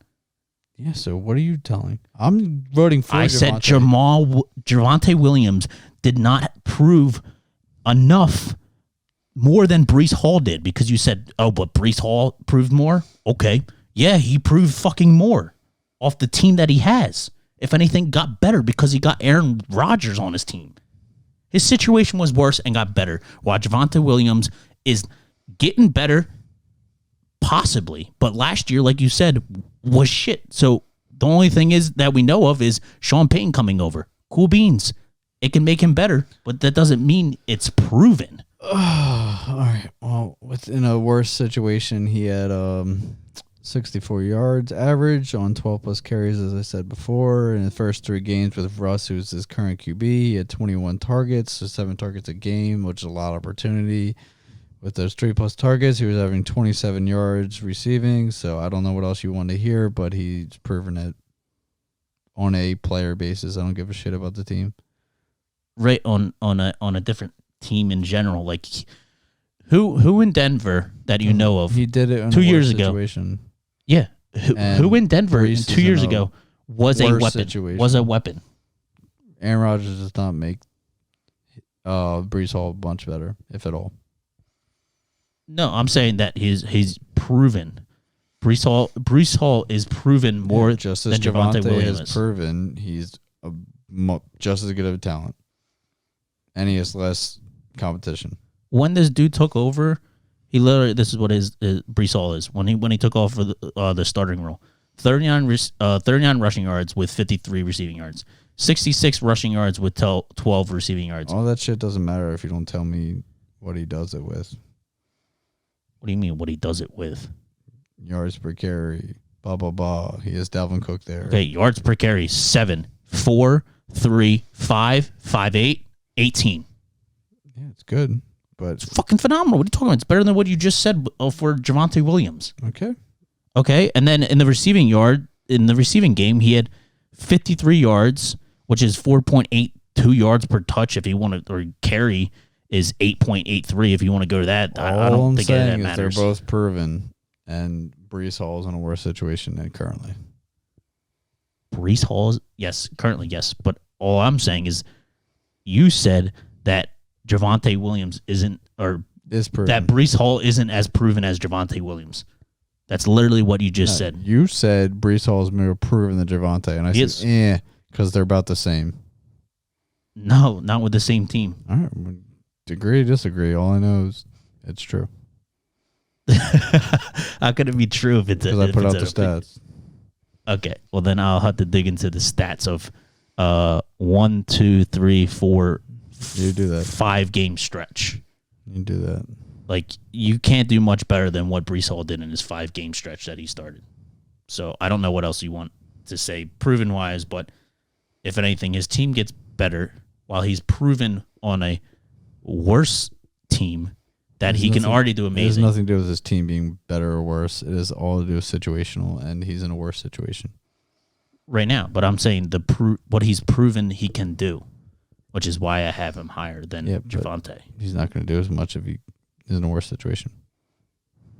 His situation, he's not in a worse situation. He's just in He's in a worse situation. He's in a worse situation because fantasy. his injury. For That's fantasy, period. Even if Cook was still there, I would still rank him as higher than Williams if he was fully healthy. All right. Yes, it's simple as that. All right, and you be dumb. All right, sounds good.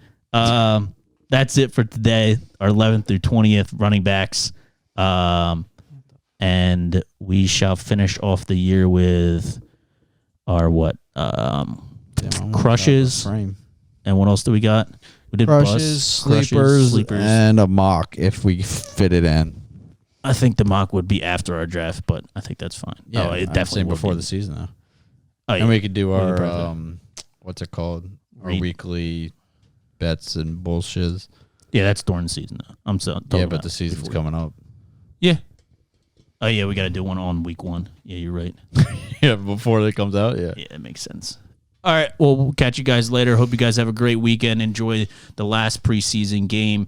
And let us know who your 11th through 20th is if you actually give a fuck about telling us. All right. Have a great day. Peace. Peace.